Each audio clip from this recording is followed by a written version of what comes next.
I'm Danielle Savre. Yes, like savory. And this is where bold women spill the truth. Moments that impact us, unlikely mentors, and the hilarious memories along the way. Always real. Because life isn't curated. It's layered, it's complicated, it's absolutely delicious. Welcome to Sweet and Savory.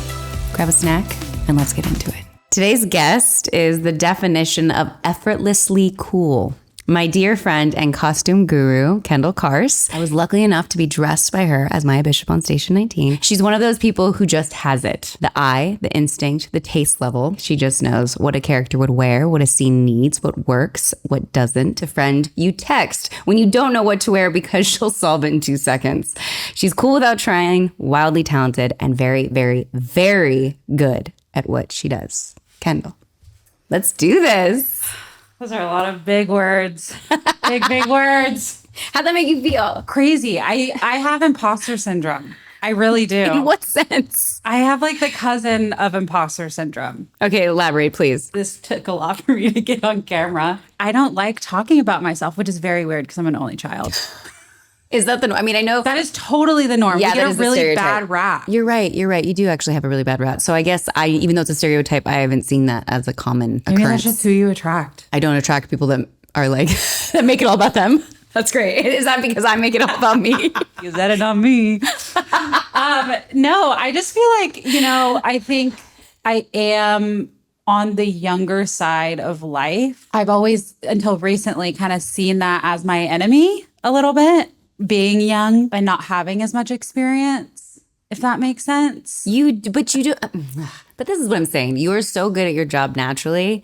Like you do make it look effortless. You do make it look easy. And I don't think that has anything to do with age. I think if there's something that you're meant to do, if there's something that you're so passionate about, it's not about the years. The only thing the years does is basically give you more connections and bigger paycheck. Right? More stability. One can help. Bigger paycheck. That's the hope, right? Kendal, where are you born?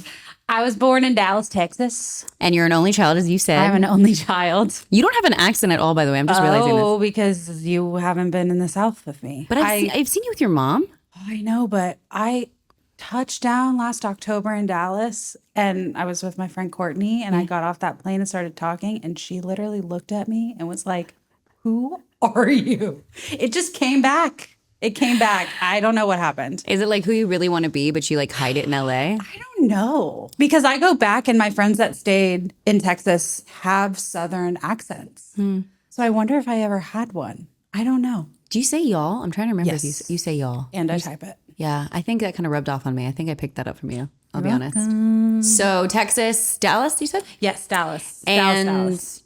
When did you know you wanted to get into fashion? Oh, gosh. When I saw The Devil Wears Prada. And how old were you? I was in probably junior high. Okay. Roughly 14-ish, 13, 14. Yep. That's junior high years, yeah. We walked out of the movie theater. I wanted to dye my hair dark brown, like Anne Hathaway, which I did, and it's still this color.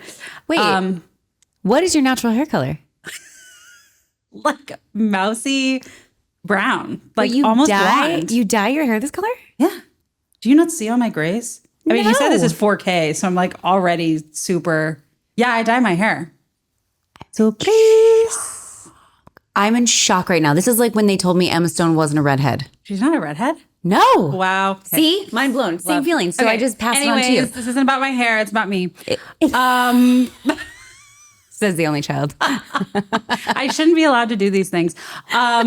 So I wanted to be Anne Hathaway. And I remember being gobsmacked the whole movie. Like, I was obsessed with how mean Meryl Streep's character was. Like obsessed in what way? I was just obsessed. Like iconic cerulean blue scene. Elaborate. Oh my gosh. Okay, you're gonna have to insert a clip of it because it's just too good. Meryl Streep's character is deciding between two belts for this belts like that you put in the loops on your jeans that you wear to accessorize.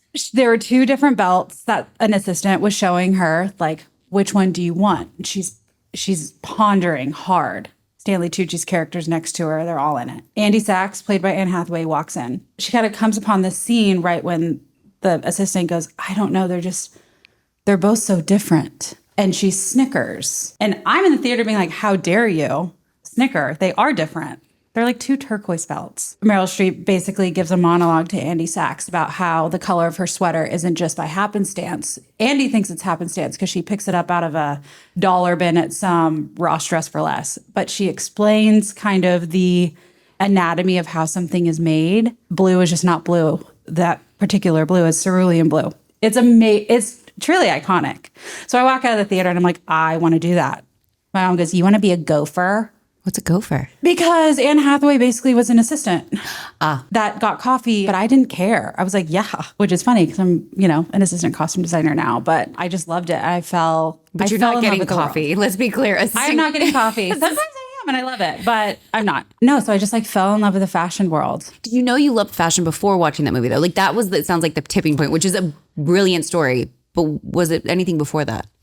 Yeah, I love to lay out my clothes the day before. I always had an opinion. Yeah, I guess I liked getting dressed in the morning, but I think something clicked. That's the first memory I have of being obsessed. What is it about fashion that you love so much? Can you pinpoint what the thing is? I love how it can be such a tool to express yourself and just to tell a story. I think that's why I ended up falling in love with costumes, because I could help tell a lot of different stories and not just my own sitting here in a baked potato sweater. You tend to be quite self-deprecating about sometimes your own style. Oh, I'm the stylist that can't style herself. All my effort goes into other people's Halloween costumes. You always look amazing. You never look like a baked potato or whatever other random thing you'll come up with. You always look amazing, effortlessly chic, effortlessly cool. The hair, the jewelry, your shoes to your pants, everything always looks amazing on you. Okay, You're just doing the self-deprecating thing. You're welcome. I just gave you all the validation and compliments. I'm healed. You heard it here first. I'm healed. So going back though, after 14, you knew you wanted to do that. How did you then go on that journey of getting into the fashion world? Okay, so I became obsessed with any magazine, any show. Gossip Girl was Blair Waldorf. I wore headbands every single day, I think, of 9th grade because I was obsessed with Blair Waldorf, played by Leighton Meester. Yeah. Please say you know. I know. You glazed over a little bit. And I did, because I don't know. I got nervous. I was I know the actors, but I didn't know who was who. So thank you for telling me which one was which. I was obsessed with TV. TV started at a young age for me. I loved it. Law and Order SVU. Really, at a young age? That's the show I remember watching. And I would be so scared crying, and my dad wouldn't notice until into the episode when the victim was killed. Oh, it's a crazy origin story of how I actually love Law and Order SVU. But that's a tangent that we cannot go on because you asked me a question. But I love that tangent. Can we continue? The tangent? Yeah. Explain. I'm sorry. What were you talking about? So your origin story of loving Law and Order SVU was because you were crying? So no, I can see how you got there, and it's not that. Okay, so that's the first TV show I remember watching. Yeah. And I was too young to be watching that show. You know how they show you in the first 10 minutes, how the victim dies or gets injured, whatever. I remember being so frightened. I couldn't talk. But I was what is this show? I guess, yeah, my dad was watching it, or it was on and no one was in the room. But I always asked to watch Law and Order SVU after that. But did you cry the first episode? That I saw, yeah. And then you kept wanting to watch it? I did. It's like a moth to a flame, I guess. But what, do you remember that first episode and why you were crying? It was a girl stabbing either her grandmother or babysitter with a pin. Oh, wow. Did they die? Yes. With a pen? Yeah. I'm actually impressed. Did you have the desire to want to do that yourself and so you related to this show? I loved my Czechoslovakian babysitter growing up. You had a Czechoslovakian babysitter growing up? Yep. For 5 years, Teta, may she rest in peace. What was her name? Well, I call her Teta. Her name was Frances. Frances? Forgive me if that's not right, Eva. Teta. Teta. She was Czechoslovakian. She was a bad. She was bad. You can say it because no one can hear you say if you just mime it. I didn't know if we're allowed to cuss. I don't know what. I mean, no, she was a bad. She was amazing. She chain smoker, loved it. As a nanny. Yeah. Yelled at my dad numerous times, which I loved. And she taught me over 5 years. She taught me a full song in Czechoslovakian that to this day, I don't know what it means. Do you still know right now? Yes. Can you sing it? No. There's something about me learning a song at 5 years old. And somehow, like, I will go years without singing the song. And then you know it. And I will see our family friends, even Larry, and he was like, do you still know the song? And like, I will have to sing it at dinner. The only thing that I know that the song is about is a girl with a corduroy skirt. Something scandalous may be happening in the song.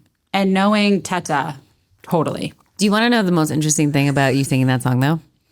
Is that the only part of the song that you remember is the corduroy skirt, and you got into fashion. And I love that. Yeah. I see things in clothes and colors and shapes. I'm like, oh yeah, that guy in Whole Foods, he was wearing a blue shirt and jeans and This is why you liked SVU. You were like, how did you guys not spot the guy in the red hoodie with the Most denim likely. something or other? Most likely. Czechoslovakian nanny. Where's Teta now? She passed away. What happened? She got old age, man. Was she old when she was your nanny? Yes. Oh. Which, knowing my mother, how she left me with her. I guess they met and did an interview, and Teta was like, you will let me watch your baby. And my mom was like, okay. I could see your mom doing that. You're going to make me cry with this. Okay. The memories of her old turquoise car. She should not have, you don't speak ill of the dead. She shouldn't have had a license, though, at some point when she would drive me around. But oh God, I loved her so much. I have so many questions that I need to call your mom and ask as well right now. But she would love it. Segment called Ask Jan. Was Teta, am I saying it right? Was Teta really fashionable? No. Or was she very expressive with her style? No. Okay. Noted. I'm sorry, I just remembered we watched Jerry Springer every day. Oh my God, I loved Jerry Springer growing up. But we do think my mother has a working theory. What? This is like a nanny I've never heard of. Smoking cigarettes, watching Jerry Springer, too old to have a license, but drove you around town. What? We think that, so I had a blankie. Yeah. And I had it probably until I was like 6 or 7. And one day it just went missing. And my mother, to this day, thinks that she took it from me during a nap and threw it out because we never found it. Why? She decided I didn't need it anymore. I was going to say, but why would your mother think that she did that? You'd have to ask Jan. And how long was she your nanny for? Oh, gosh. Literally since a baby, up until like in elementary school. What? Like a long time. Wow. Yeah. Teta and I lived a lot of life together. Sorry, let me actually ask why your parents weren't there. What did your mom and dad do? My parents were both working, very successful. My father was a lawyer. My mom was in like marketing and sales for Pintel Pen Company. They did like art supplies and pens and school supplies. Okay. And she was a badass. She like covered 14 out of the 50 states and won a bunch of awards. And that's amazing. Yeah, so they worked.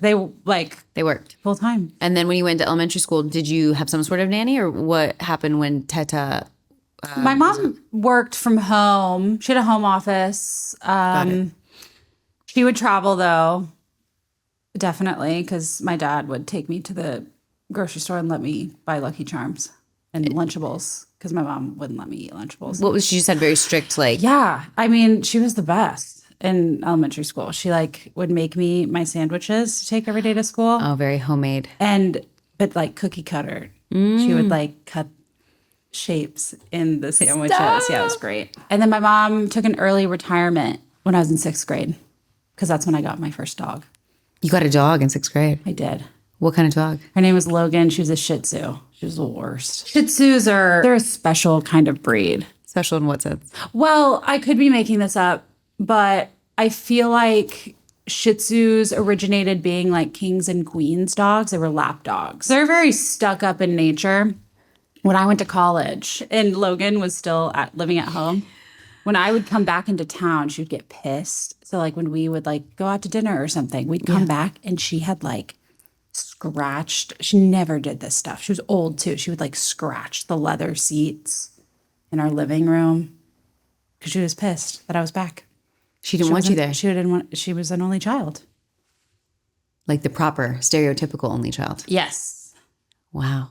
She did not want her siblings. So how did you go on to be a dog lover when that was your first experience with a dog? Oh, gosh. What was because I still loved her. I mean, but she was like so rude. She was so rude. But it's, I don't know. I love dogs. I took to a dog in college that some guy friends at the time had, but they like didn't really take care of her very well. So I ended up watching her a lot. I majored in apparel design. And so my friends called me Cinderella junior and senior year because all I did was sew. I would sew for like 7 hours a day. By hand? Mostly machine. Okay, great. But like by hand too. Okay. Because I just was making garments constantly. That was half my classes. Her name was Izzy. Izzy would just be at the house with me as I was sewing because like companionship, right? What kind of dog? Part golden, part shepherd. Okay. She had a wispy tail. She was so cute. So taking it back, I don't actually want to leave all the things you're saying. How did you end up going? You went to fashion school. Yeah, so I went to Baylor. Where's Baylor? In Waco, Texas. That's a big school, right? It is. Bigger now than it was when I went there, but it was still big. I mean, I was there during the heyday. We had a good football team. We had a good basketball team. RG3 won the Heisman. What is RG3? Quarterback of our football team. Should I know this person? No. Okay. No, he doesn't play. He like was drafted to what's now the Commanders, and he like flunked out. If you can flunk out of a pro team, he did that. So after Devil Wears Prada. This is all a ploy to try and get you to not talk about my career. Is that what it is? Yeah. So after Devil Wears Prada, you knew you wanted to do it. Why would there be a good fashion like department at a school in Texas, like a public school, Waco, Texas? When I went there, they were ranked actually in the top 10. My program was ranked, funny enough, because we had a lot of donors. Oh. And so we had all the latest like technology basically. So that's kind of what led me there because they were ranked. And I was like, okay, I have to stay in Texas. I tried to apply to FIT and my mom found out and it was not great. Is that FITM? FIT, Fashion Institute of Technology. That's also, but FITM is like another school, another. Oh, they're two school. Different ones. Mm-hmm. So FIT and FITM are two different. Okay, yes. Okay, I didn't. Yeah, that didn't go over well. Wait, why would your mom not want you to go there? So they wanted me to stay in Texas. Got it. Yeah, that's the short. And they didn't want their only daughter to be far away. So I had to go just an hour and a half down I-35. But you stayed at the college. Yes. You didn't live at home. No, I did not. No, I lived in Waco. For 4 years. Between Devil Wears Prada and college, what did you do at that time? I was in high school. Yes. Like any good Southern girl. Yeah. And played volleyball, still, loved. Oh, I was in theater. Duh. Did you forget that?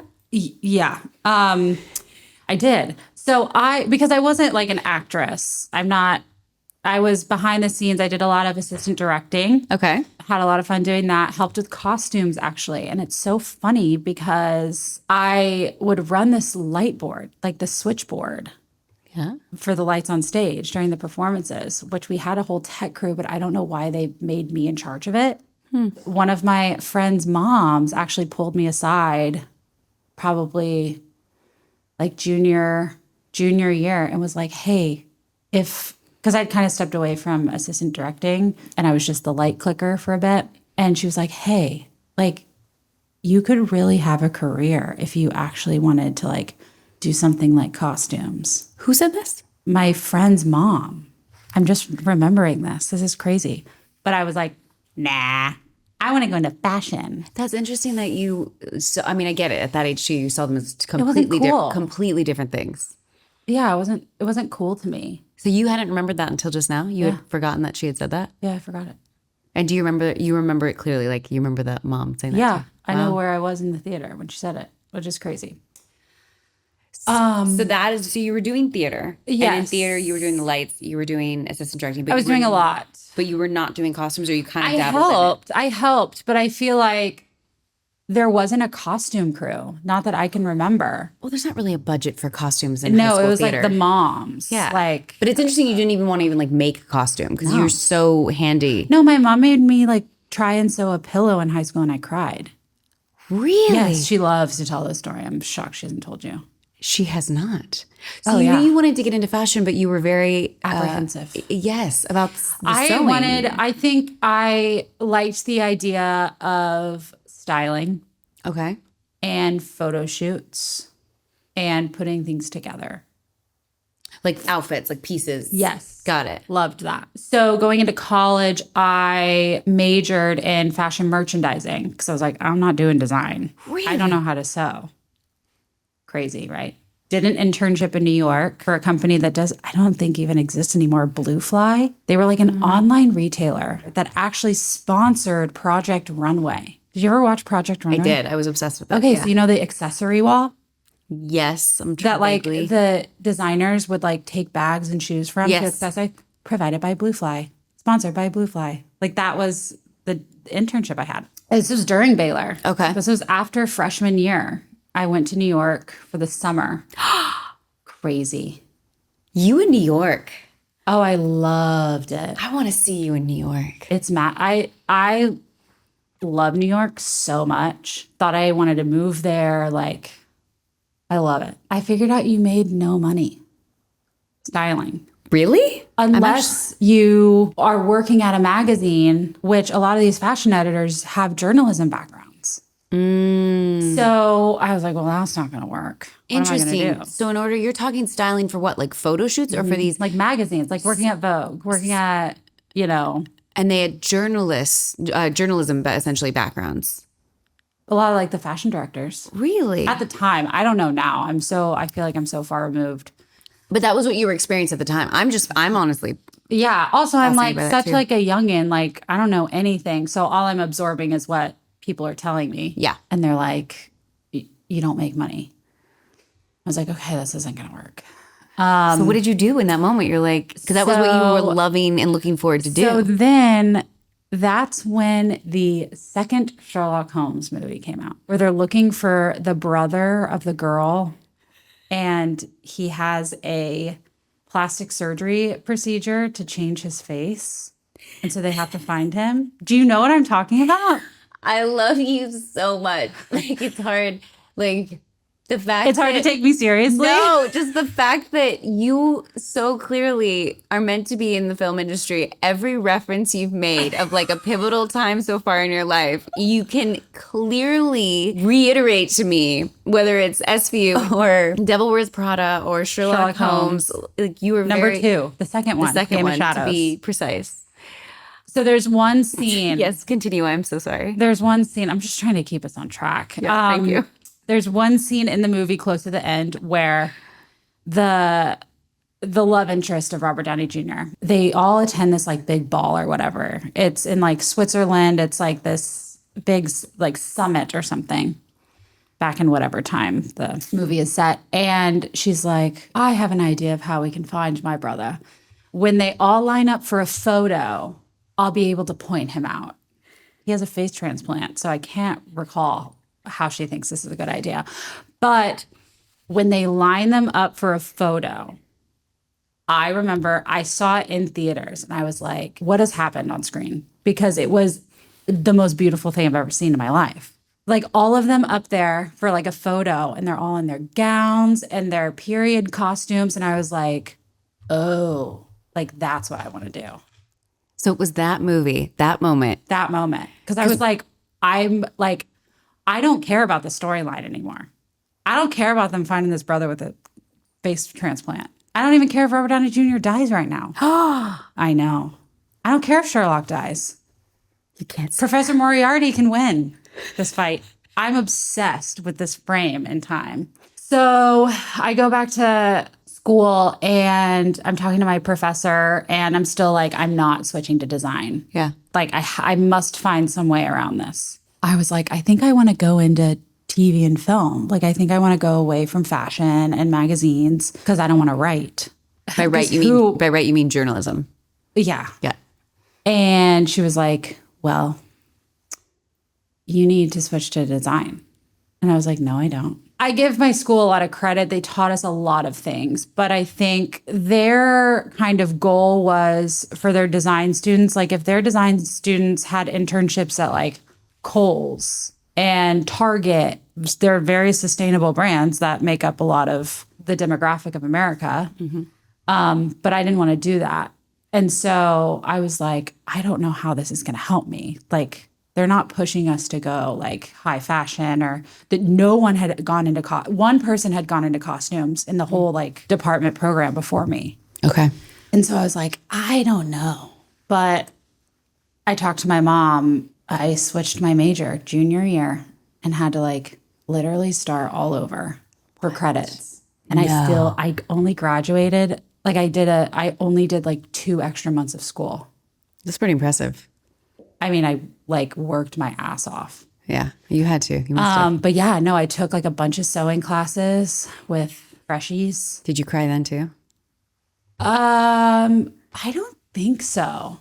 You finally were in. You were invested. I like bought in. I was like, if this is what I'm going to do, I'm going to do it. That's gotta be so. Now though, you must love that you can sew. Yeah, it's like my best kept secret. Like, I didn't know you could do it until I think you told me about something. I was like, what? And it has helped. I mean, I don't think I would say, in costumes for TV, I don't sew every day. I can, but I just have an idea of how a garment is put together. And so that is helpful. Having that knowledge. Yeah, but it's not, I wouldn't say it's the end all be all, but it definitely is a nice skill to have. So you did it? I didn't. You sewed some stuff? Yes. You didn't cry? I didn't cry. And you graduated? What was your major at this point? Apparel design and product development. Amazing. And you knew you wanted to get into costumes and TV and film?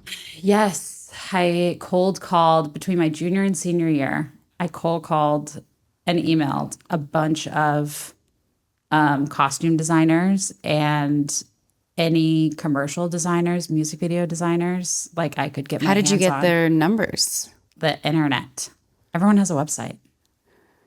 It's amazing. And I just And cold called. Literally cold called. And were you scared? Were you nervous? Or were you so naive? I mean, after the third call, I'm like, okay, whatever. Like, I just wanted it. Yeah. I ended up coming to LA between my junior and senior year. What did you say on the cold calls? Okay, so say I was calling someone named Danielle. Hi, is this Danielle Savre? They'd be like, yes, who's calling?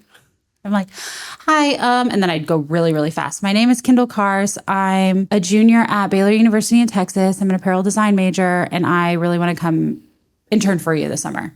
I'm really interested in your work. I really loved X, Y, and Z or whatever. I left a lot of messages, but one answered. Who was it?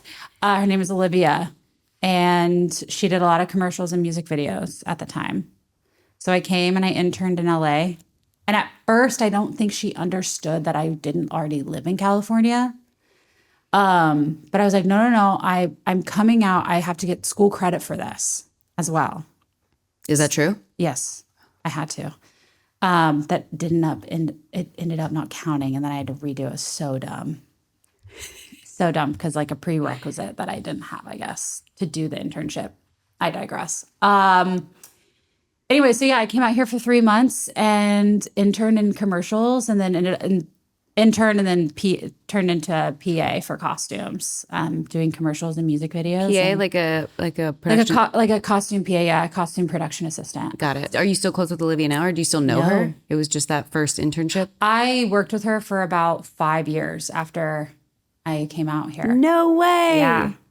Oh wow. I think she's in Canada now, but. And just commercials, music videos. Commercials and music videos. But I mean, ultimately, I wanted to go into TV, and I did. Thank God. And what happened? So what happened after that? So 5 years of that, but were you doing other things in the meantime? Oh yeah, definitely. I had kind of worked up a network of costume and like commercial stylists that I would assist. Got in the union. Wow. It's not easy to do. It's not. I got lucky because I was on a commercial that was non-union that flipped. Yeah. So that gave me, you have to have 30 days in a calendar year. In that job, I got 10. 10 days is a pretty good chunk. You're already a third of the way there. So then it was kind of, I don't know if they still do this now, but with production companies and commercials specifically, I'd be like, hey, I will work 2 PA days for every 1 union day. And I got tight with the union reps at the time in the 705. So smart. Because the payroll company on the job that flipped wasn't paying into union dues. And so I ended up having to like talk to the union a lot. And they were like, we can get you on waivers. Just what does that mean? So they basically the production company had to ask permission for me to get union days. But because I was already tight with them, they would approve it and put me on like a waiver. Got it. So yeah. Wow. I got lucky. Well, things happen for a reason too, I believe. Yeah. But you didn't get lucky. You made those calls and it led you to Olivia, and Olivia led you to the next thing and the next thing. Definitely. So, I mean, it didn't just happen. It sounds like you busted your butt and you talked to people and put yourself out there, and it worked. It did. And when did you make the initial transition to TV? What was your first TV gig? I day played on some TV, and you just meet people. Yeah. And when you're day playing and you meet a ton of different crews, if you're good and you're nice and you're willing to stay late, they bring you on to other things and refer you if they can't do something. What is day playing? Day playing or day checking is when you're not a part of the normal crew that they hire for a show, they need extra help. So if there's a day where there's a lot of background that they need help dressing, you'll hire day players or day checkers to come in to help. And there are some people that's all they do. They just hop from show to show, which is amazing. Was that a good thing? Yeah. I believe you get a higher rate. But then it's less stable. It's less consistent. Yeah. So you did that. You put yourself out there. You made those connections. You talked to people. And because like you said, you're good at your job, it showed. And so people were like, kept you in mind for the next thing. Or if they knew somebody that was looking. Yes. First show I was staffed on was Jane the Virgin. Stop. Yeah. I did background. Yeah, I did background costumes. Did you love that? Were you so excited? I loved it. When you booked the job, were you just like, no way? I was like giddy, driving to Manhattan Beach at 4 a.m. every day. You need to be giddy to be able to do that drive, because that is brutal. Look, I got a fast track real quick. Oh, one ticket on that toll road and they send you a little zinger and then it's over. Yeah. And you're good. Yeah, so I did the last season of Jane the Virgin. Okay. Yeah, from that, I day checked a lot, just kind of steamrolled into other shows. I knew I didn't want to be on set, but that was how I got my foot in.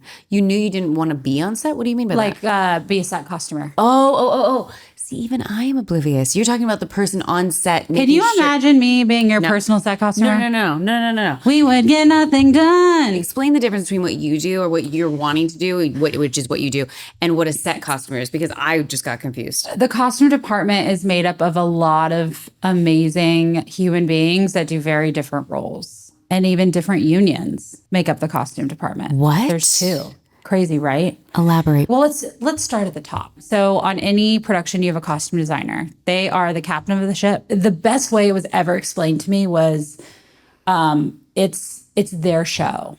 Even in fittings, this is the costume designer's moment, because they are the keeper of the secrets. They are the keeper of the vision. They have been hired and trusted by the showrunner, director, depending on, what project you're on. Mm-hmm. They carry the vision. Okay. So they're the ones with the paintbrushes that are actively painting. Okay. Below the costume designer, who is in what we call the Costume Designers Guild. Okay. You have assistant costume designers, which is me. Mm-hmm. And assistant costume designers are an extension of the designer. So we support them in whatever aspect they need, whether that's making a schedule or keeping the schedule, because we know how frequently schedules change.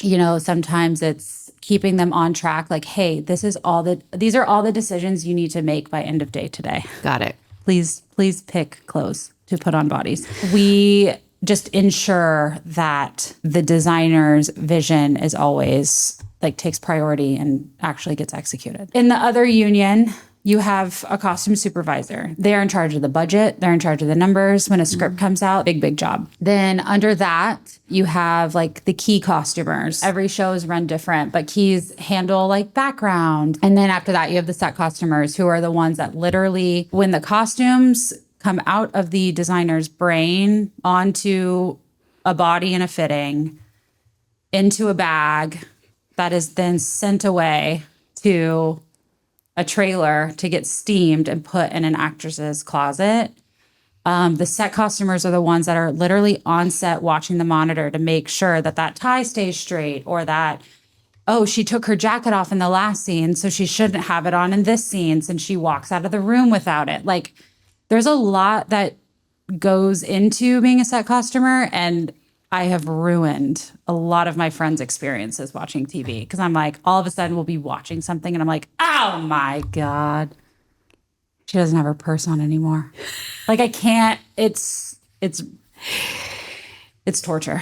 I will say, I'm a torture. Would you not agree that anybody out there watching, if you want to get in the film industry, you will never be able to watch films or television the same? Yeah. There's magic that is definitely taken away. But yeah, that's basically the overview of the costume department. That was a good breakdown. I mean, it was interesting because I never knew that they were two separate departments. So I'm now thinking or two separate unions, I should even say, to kind of break it down, as Nick was the on-set person who made sure my uniform always looked, spick and span. But interesting, but you never wanted to be that set costume. No, I just don't think I was particularly good at it. Why do you think that is? For me, being on set, it's no secret I'm not a patient person. I didn't actually know this. I am not a patient person. I've worked very hard on it. So like when I'm watching them like set up a shot, I'm like, can we get this going? Got it. I get what you're saying. Like, give me the light. So it's boring for you. It's yeah, fine. It's boring. It's like watching paint dry. I can't do it.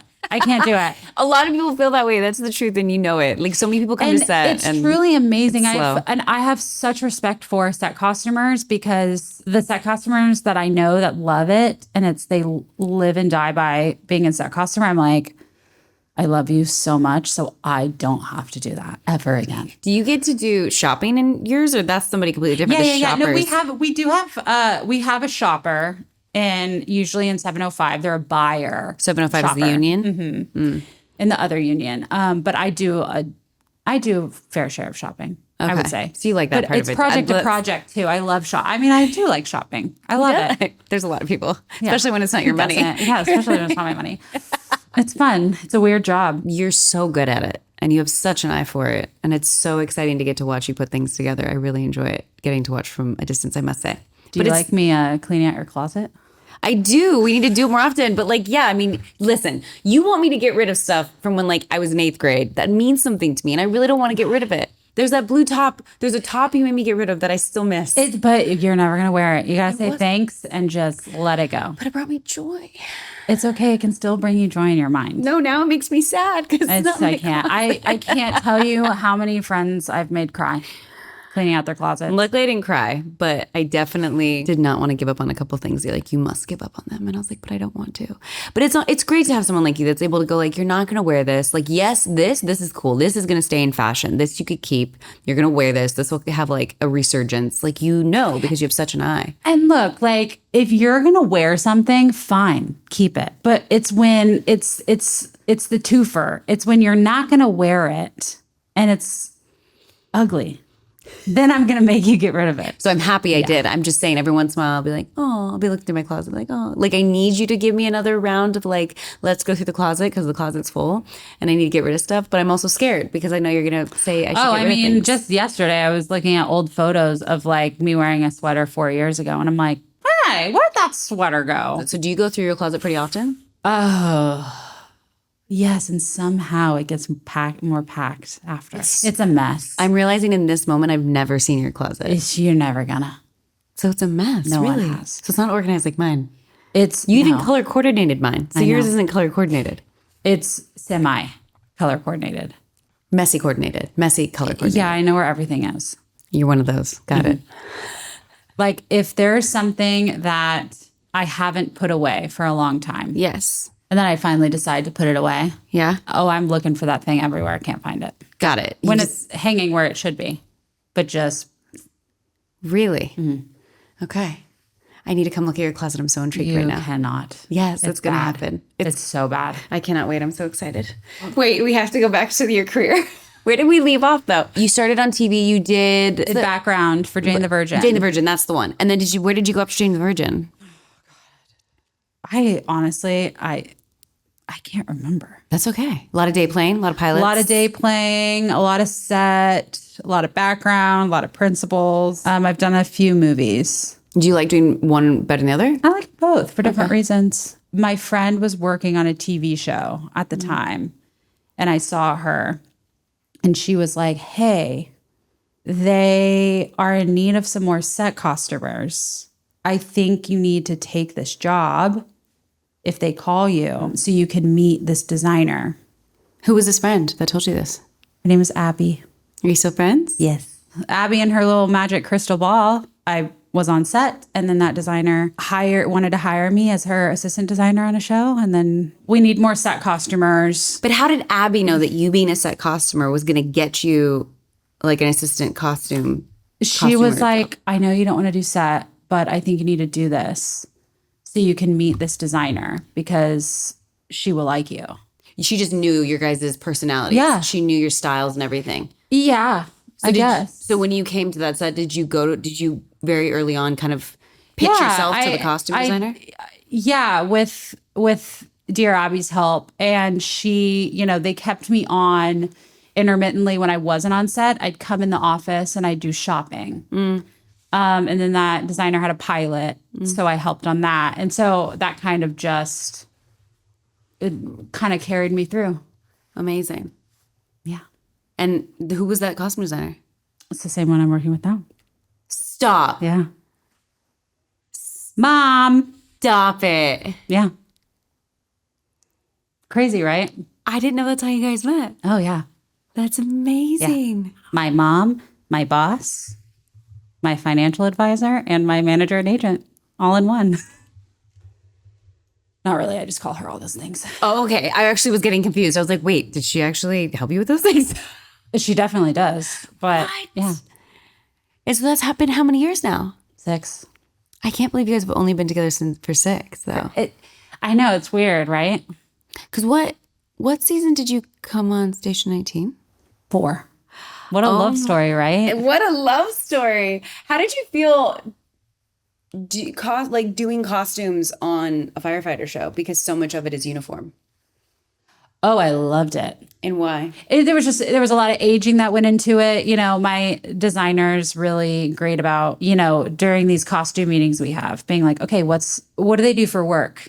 Who are they? What kind of car do they drive? So basically turning all the characters into real characters. Well, yeah, because someone that, is a librarian that drives a Prius dresses very different than a paralegal that drives a Ford Fiat. I don't know. To me. Do I dress like a person who drives a Prius? Don't lie. No. I mean, I'm just saying, there's a lot of things that go into it, but. No, I know what you mean. And I actually have always loved this way that you do costume designing in regards to you're building a character to help build the wardrobe instead of this color would be nice with this pattern and this would look good. There's a lot of that too. We have to take into account this person's walking into a room and all the walls are purple. It's nice to know that the walls are purple so we don't put them in purple, you know? There is a lot of this color would be nice. Mm-hmm. There's imagination in the little things too. But I just find that to be, it's so unique. I don't think I've ever seen something like that where every character is really built as who is this person? Then I'll build the costume. Then I'll build the logical, practical element of okay, what actually works with the scene and the people. Well, and I think that's something that I've learned working for this particular designer because that's her meat and potatoes. Mm-hmm. She's give me all the paintbrush. Give me all the information, and then I'll put my own spin on it. Yeah, it's really fascinating, and I really do enjoy watching it, and it adds a lot of depth to a show by doing it. Station 19 was my first show that I assistant designed. Wow. I don't think I ever knew that because you were so natural in that position. Like you're so natural in it. It comes so easy, it feels like. So it's so crazy to think that the first time I met you was the first time you were ever in a costume design. I had no clue what I was doing. I didn't know what a one-liner was. Truly. I had a lot of help and a lot of room to make mistakes. Well, I didn't see the mistakes you made, and if you did, you made them gracefully because you're great at it. And now you're continuing on and doing even bigger things. Where do you want your future to go? Like, what's the end goal? What's something you would love to see yourself doing in 5-10 years? Oh gosh, I would love to be a costume designer. And would you want to stay on TV? Yeah. Definitely. And like, would you want to do comedy or drama? Oh gosh. Okay. So my serious answer is I have a soft spot for like those like bad teen rom-coms on Netflix. Oh yes, I'm aware. Yes. Can you name some? To All the Boys I Loved Before. My Life with the Walter Boys. Gossip Girl's not. Well, I could say the new Gossip Girl. Why do you love bad cheesy TV I love it. Much. I love it. I don't know. I love it. Do you love the costumes? I mean, you must. Yeah, I think it's fun because in the background, I'm like, oh, look, there's Nemo Kid. I love it. There's character pieces within that. Do you think they get to have more fun on shows like that? Well, yeah, because teens dress so weird. So you like it because of that? Because the teens just by nature. Yeah. Well, different. I think like there's, in a high school, there's the skaters and there's the jocks and there's the nerds. And I think the weird art kids. Yeah. And they all are so different. Regardless of what it is, you would love to be on a show where you get to almost deal with like high school age or college age characters. It'd be very fun. Because you're right. Like as we get older, we get more refined in what we want to wear. It's a little more structured, a little more Yeah, but that's not to say, look, I've done, some shows where there's been mobs and gangs, and that is fun too. It's all fun to me. Oh my God, you in a bandana? I mean, Western, hello. I was going to say, you love a good bandana. Send me to Montana now, please. So that's where you see yourself, though. That kind of still in TV. I think so. Being able to be, as a costume designer. I couldn't imagine myself doing anything different. What's beautiful is you knew you wanted to do that. You followed through with it, even though you had some, hiccups along the way where you didn't want to sew. But then you got back on the right track to get in front of the right people to be on sets and to costume design, which is so interesting that woman said it to you when you were so little. Yeah. So little, but fascinating that it all came to be and that you're here today doing what you set out to do, which is amazing. And it's so beautiful to see the journey too, because it didn't just happen overnight. This is something that you saw at 14 and it's been a part of you, and you had to make that leap in school because you might not have and decided, okay, maybe I'm going to go to journalism and stay in New York and attempt, even though they're telling me it doesn't make money, I want to be a stylist. And you could have done that and you didn't. You knew what you wanted, which says a lot, because I would say a lot of people, we struggle with, I'm going to include myself sometimes, that struggle of like, what is it I want? It sounds like you had a very clear idea. Yeah, I feel like I've only ever wanted to do 2 jobs in my whole life. 2? Which is the second? Before fashion, I wanted to be a CIA agent. Of course you did, because you watch. I was going to say, is your dream job like SVU? Oh, it was Jennifer Garner in Alias. Oh my God, this is the second because that's the show that my mother would watch, and I was obsessed. So I'd just like oscillate between Olivia Benson and then Alias. Just it's a good one. It's a good one. Yeah, I don't know. I will be honest, as your friend, I don't know if I could see you being a CIA agent. I'd be terrible. Yeah. Because you have to like cut off all your relationships. Yeah. That wouldn't, you're like, you thrive. Boring. You thrive in your friendships and relationships. It's so boring. Yeah. But is there anything so far in your life that you would change or that you regret?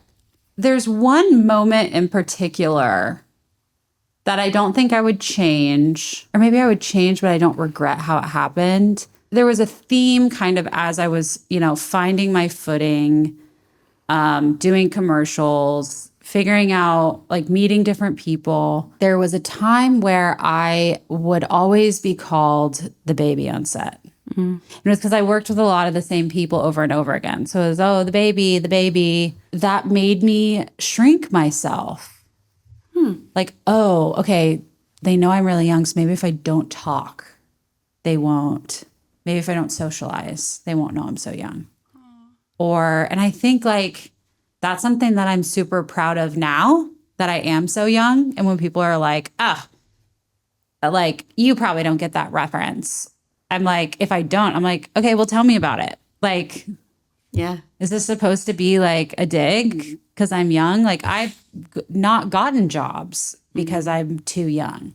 Which is crazy. Which is crazy. That's one regret that I didn't speak up for myself and say like, how rude of you, and like flip the table and walk out. Because I still stayed on that project when they didn't promote me.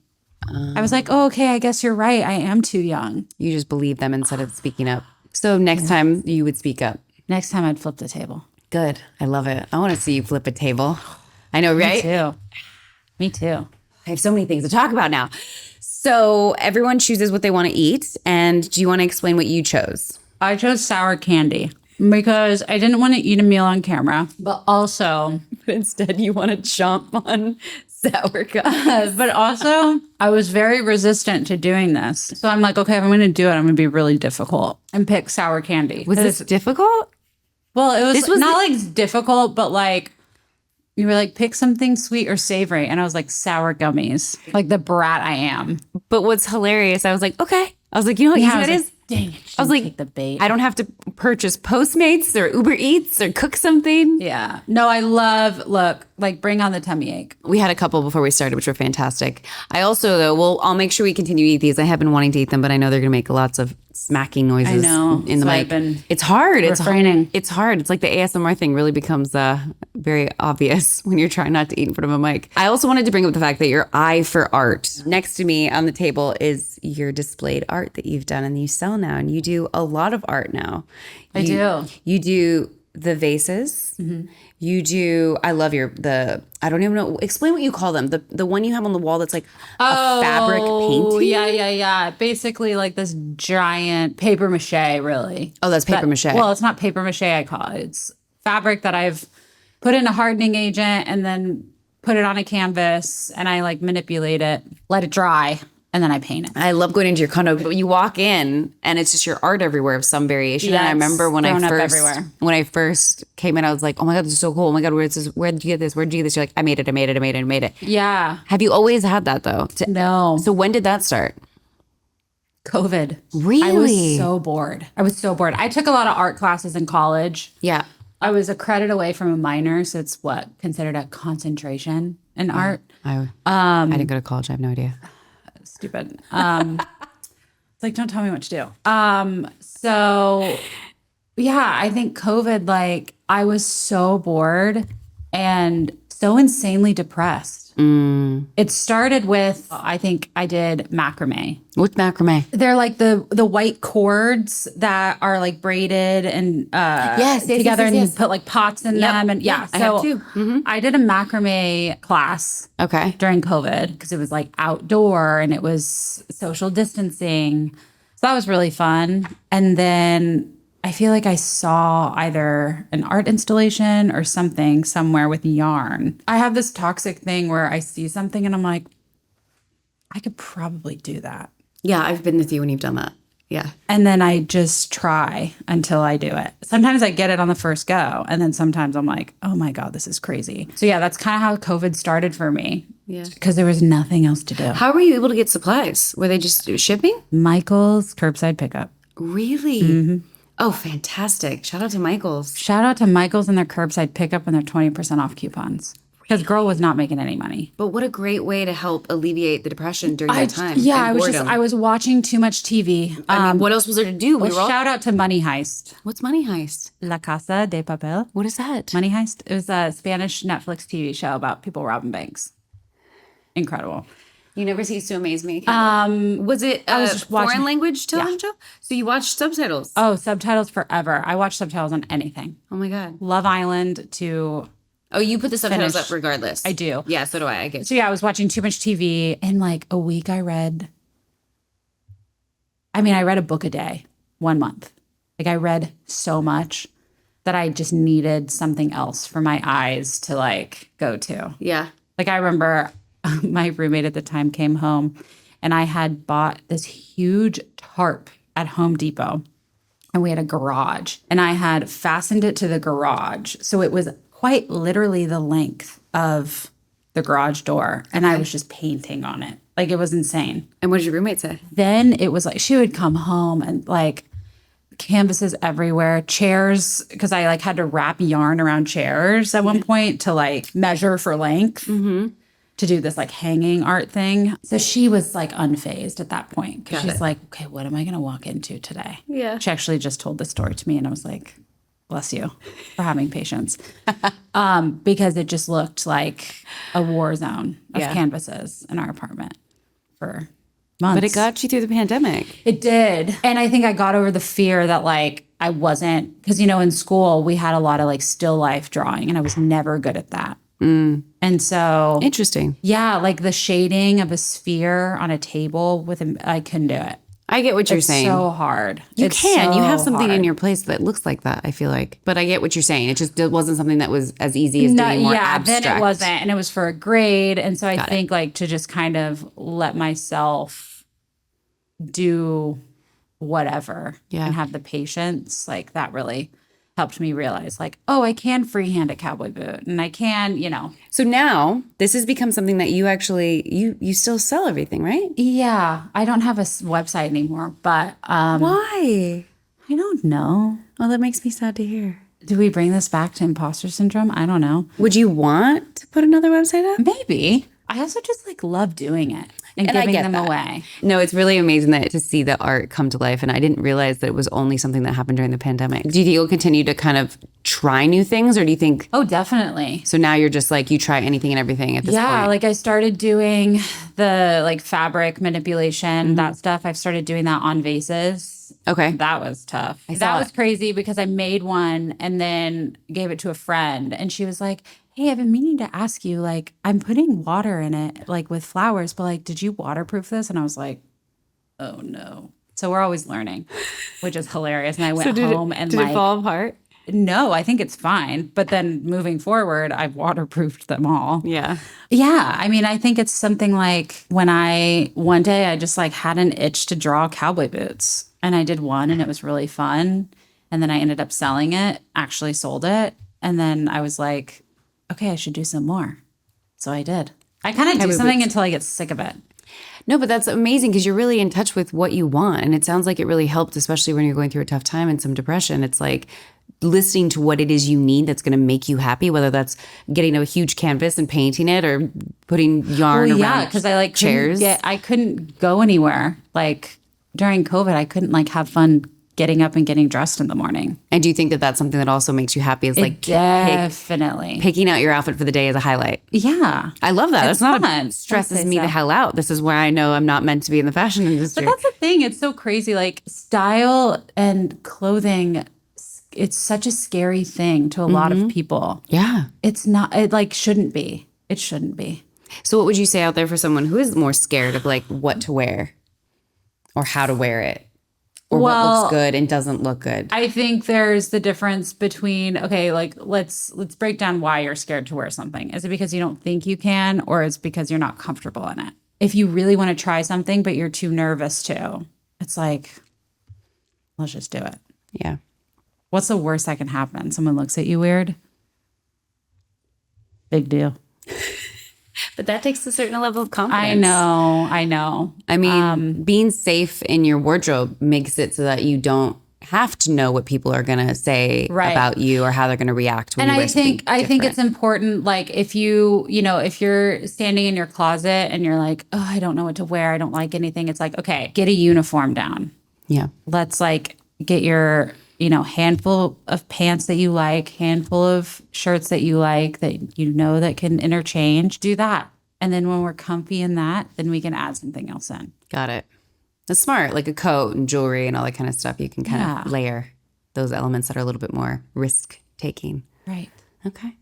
But also like I've yelled at people like, just wear it. Yeah. No, so I'm also not the right person to ask. I've absolutely loved this, Kendal. I've loved knowing about how it all started, where you're at today. And I'm so excited for what the future holds for you because I know it's going to be bright. It makes me emotional. I can't wait to see you costume designing on your own show that like everyone wears crazy outfits. Maybe like a CIA drama where the lead is like a covert operative that wears different disguises and uniforms. I love that idea. You should write it. I think I should. That's a great idea. I cannot wait to see where you go. And I'm so grateful to have met you and to know you. And you are such an inspiration. Well, and thanks for filling my life with creativity. Now I'm going to give you the sweet and savory rapid fire questions. Okay. Do you think you're more sweet or savory? Oh, depends on who you ask. Everyone struggles with this. I don't know. Am I neither? Can that be an answer? No. Because also I just like have this yearning to always be unique, I guess. So I'm like sour. Which, listen, I don't know if anyone is ever going to say that. I don't know if anyone else is ever going to say they're sour when I say, are you sweet or savory? I don't have a test to decide if you're sour. Okay, fine. So I have to comply. In order for the rapid round, you have to, you don't have to even say, well look, I'm not sweet. So you think you're savory. There you savory. Go. Okay. Ready? Yes. Morning person or night owl? Morning. Text first or wait to be texted? Text first. Romance or respect? Respect. Planned or spontaneous? What brings me more joy is spontaneous. Comfort food or fine dining? Comfort food. Forgive fast or never forget? Both. Never forget. Talk it out or walk it off? Talk it out. Talk it out. Talk it out. Beat a dead horse. Beat a dead horse. Soft life or boss life? Oh, I want to be soft so bad, but boss life. Beach vacation or city escape? City. Homemade meal or 5-star restaurant? Homemade. You cry in private or in public? Oh my God. Lover girl or independent queen? Oh God. Both. Independent queen. That is a tough one even for me to decide on you. Sweet revenge or silent success? Silent success. Slow burn or instant spark? Slow burn. Stay loyal or match energy? Match energy. Glass half full or half empty? Half full. Chase the dream or chase the bag? Dream. Subtle flex or loud win? I like a loud win. Intuition or logic? Intuition. Be chosen or do the choosing? Be chosen. Chocolate or chips?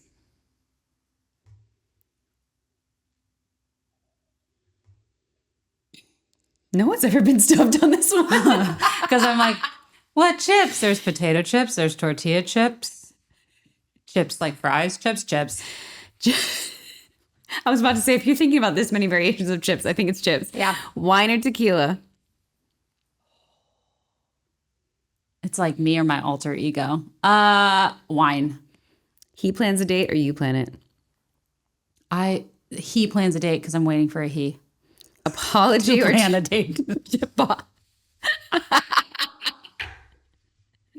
He's gonna come, Kendal. He's out there. I thought this was a dating show. Have you seen that the girl in New York on the TikTok? What?